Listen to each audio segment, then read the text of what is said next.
સુરત શહેરમાં આજે મહાવીર જન્મ કલ્યાણ પાવન પ્રસંગે ઠેર ઠેર ભવ્ય ઉજવણી કરવામાં આવી રહી છે। જૈન સમાજમાં આનંદ અને ઉત્સાહનો માહોલ જોવા મળી રહ્યો છે।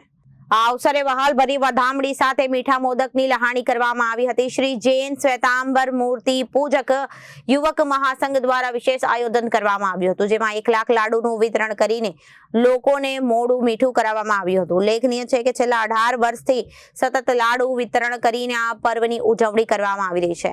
આજે દિવસ દરમિયાન શહેરના વિવિધ વિસ્તારોમાં અલગ અલગ સંસ્થાઓ અને મંડળો દ્વારા પણ વિવિધ ધાર્મિક અને સામાજિક કાર્યક્રમો યોજાઈ રહ્યા છે। મહાવીર જન્મ કલ્યાણક અને દિવસ શાંતિ અને અહિંસાનો સંદેશ આપતો પવિત્ર પર્વ મનાવવામાં આવે છે અને માનવામાં પણ આવે છે। આ અવસરે મિડલ ઈસ્ટમાં ચાલી રહેલા યુદ્ધમાં પણ શાંતિ સ્થાપિત થાય અને અહિંસા જળવાઈ રહે તેવી પ્રાર્થનાઓ કરવામાં આવી હતી।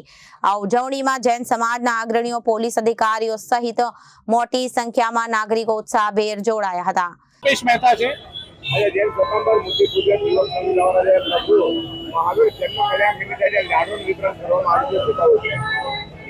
एक्चुअली हमें श्री जैन श्वेतांबर मूर्ति पूजक युवक महासंघ सूरत द्वारा लगभग છેલ્લા 18 વર્ષથી આ કાર્યક્રમ કરી રહ્યા છીએ અને અમારો ઉદ્દેશ્ય છે કે જ્ઞાતિ જાતિના ભેદભાવ વગર સર્વેનું આજે અમારા જૈન ધર્મની 24ના અંતિમ તીર્થંકર શ્રી મહાવીર ભગવાનના જન્મ કલ્યાણ દિવસ નિમિત્તે બધાનું મોઢું મીઠું કરાવી અમે।